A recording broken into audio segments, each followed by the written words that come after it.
yëglu la ak yëgle yëglu ak yëgle ci li nga xam ni moom lañu jàmmaar lool ci processus bi actuellement fi mu toll bi nga xam ni moo ci ëpp solo mooy cas yu flagrant yu mel ni yi Kédougou. Je pense que li xew Kédougou c'est énorme c'est difficilement acceptable ba tax na kenn mënul génnee ci suñu xel ni politique lalu ko attitude du préfet ba attitude yenn autorités yi ak yenn force de défense et de sécurité yi dafa ñu def problème parce que ni ñu pamtee grâce ni ñu ko sonnalee assiégé njabootam assiégé këram assiégé camarade am c'est inacceptable ci ku ne rek damay contrôler liste biñ nee na nit ñi dem contrôler liste yi dañ ne dañu woote insurrection ñooñ dañ doon pëndal rek dañ doon fuural rek parce que xam nañ ni c'est la loi qui permet à chaque mandataire suñu déposer liste le lendemain am nga droit xool liste bu ne ça c'est la loi soo nee na nit ñi dem visiter xool loolu ñu da ngay woote insurrection bon nag woote nañu insurrection et on l'assume la grâce yi def du leneen lu dul loolu ba tax na li ko dal ko toute la coalition est solidaire de ce qui lui arrive toute la coalition le soutient dans son combat et nous allons le poursuivre le continuer jusqu'à la Cour suprême moo wax rek camarade du Kédougou yi que wéetuñu ci xeex boobu ñun ñëpp ñoo bokk ñoo ànd mais ñaareelu yëf bi mooy notu ministère de l'intérieur parce que man li ma lire ci ministère bi lañ ko defee mais lecture biñ ci def benn la lan la ministre bi bëgg naam pourvoi bi lu normal la kenn du ko weddante mais ñëpp xam nañ ni su cour d'appel jëlee décision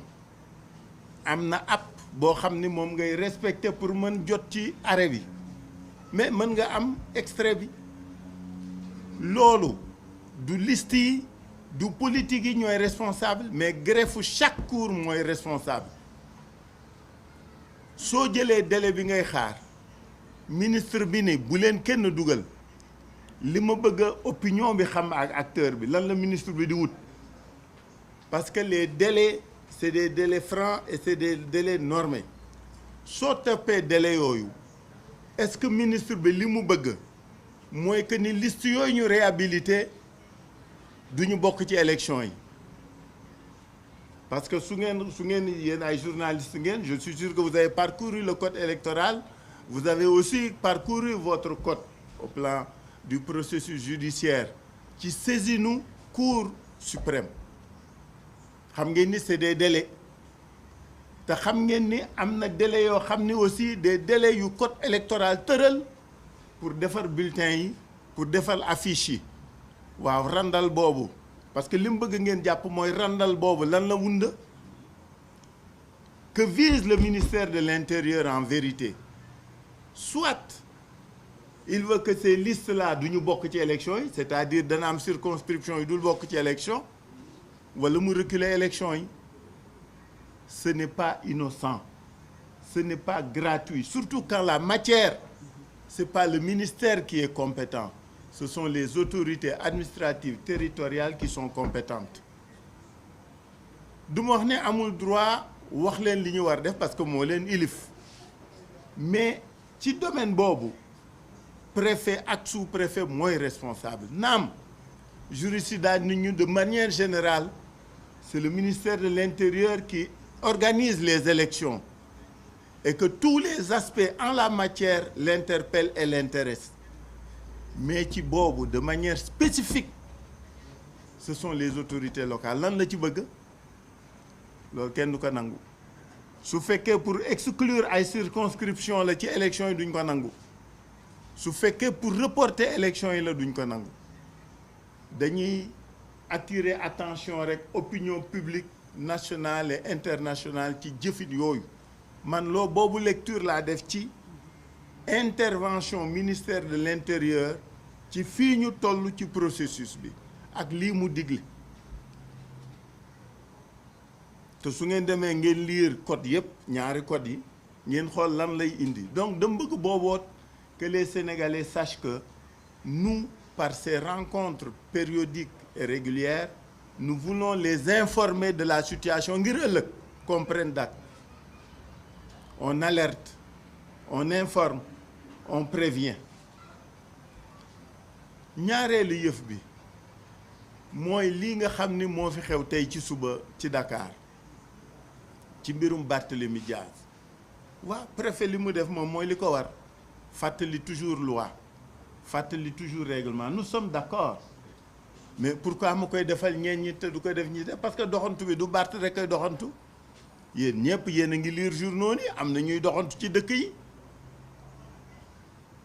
Le travail de proximité en matière dans le domaine électoral, c'est une chose naturelle et normale.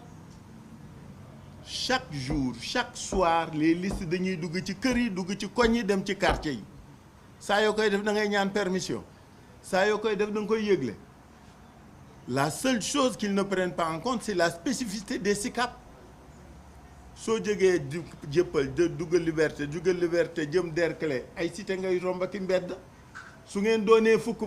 il faut que mu doon mbooloo est-ce que yaa ngi taxaw non yaa ngi dox yaa ngi distribuer flyers yaa ngi yëglu waaw looloot il faut informer non su fekkoon dañ ne dañuy marche su fekkoon dañ ne dañuy rassemblement ñun xam nañu yoon du ñu jalgati yoon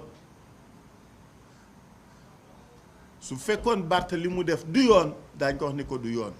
mais quartier woo quartier nga ànd ak nit ñu bariwul parce que ñëpp xam nañ nit ñi ko àndaloon bariwuñu nga yor di distribuer ay flyers kooku amul trouble à l'ordre public bloqué woo tali xataloo mbedd bloqué woo oto soo duggoon Grange doo am problème boobu parce que ci suuf si ngay dox kenn du la trouble à l'ordre public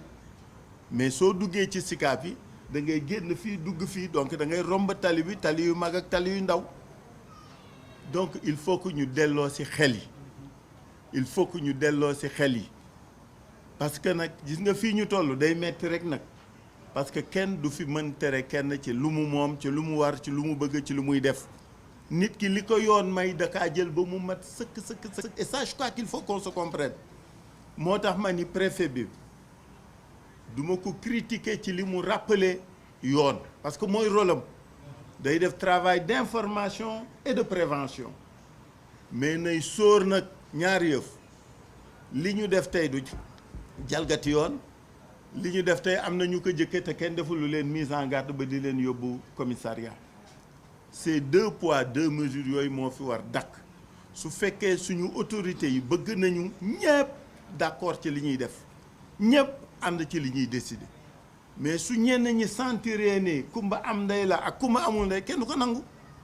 kenn na du ko nangu ça je crois qu'il faut que les gens soient d'accord là-dessus mais defar yoon rek ñëpp xam nañ ñun ñu yoon rek la ñu xam yoon rek la ñu bëgg yoon rek la ñu tàmm c'est pourquoi boobu moo volet boobu aussi dama bëgg ñu jàpp ci ñetteeli volet bi ñu fi woote léegi mooy dañu wax nag suñu camarades yi suñu mandataires yi ñëpp nañu waxati maa ngi woo insurrection nañu bind cour d'appel yëpp parce que xam nga soo deful saisine bi dafa ay délais yuy courir entre bi ngay laaj kayit gi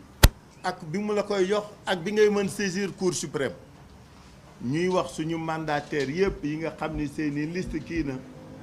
instruire nañu suñuy avocat pour que ñu saisir toutes les greffes depuis ce matin pour laaj leen suñu arrêt yi pour ñu mën def processus de saisine à la cour suprême nañ ko laaj nañu bind Cheikh Youm fàttali na ko léegi dama koy baamtuwaat suñu camarades yëpp nañu dem bind cour d'appel yi bind greffe yi parce que wax nañ dëgg juge bi yoonam nekkut ci ba mu àttee la ca pare mais greffe bi mooy def loolu nañu bind greffe yëpp ngir ëllëg parce que yoon moom du wax bind la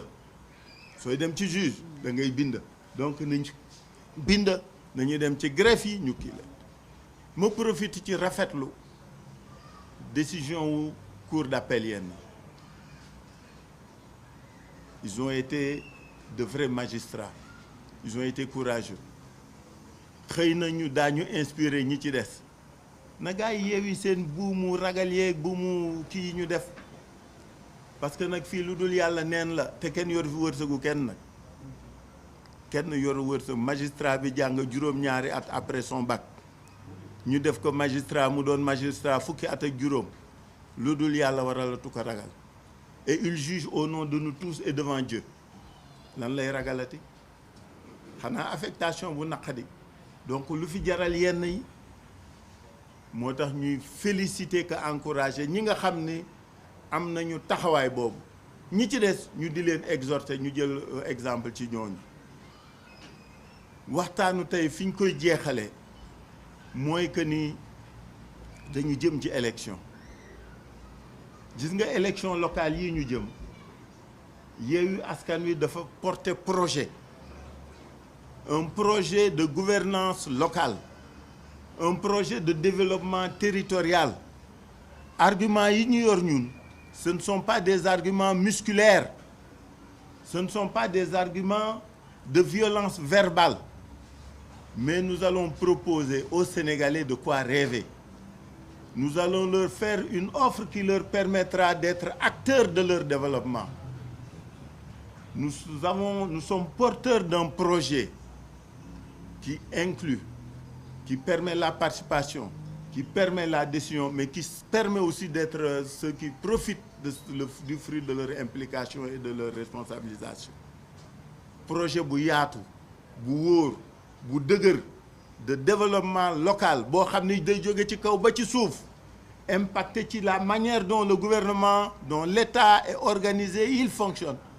On va vous proposer un très beau projet de développement local. Ce projet de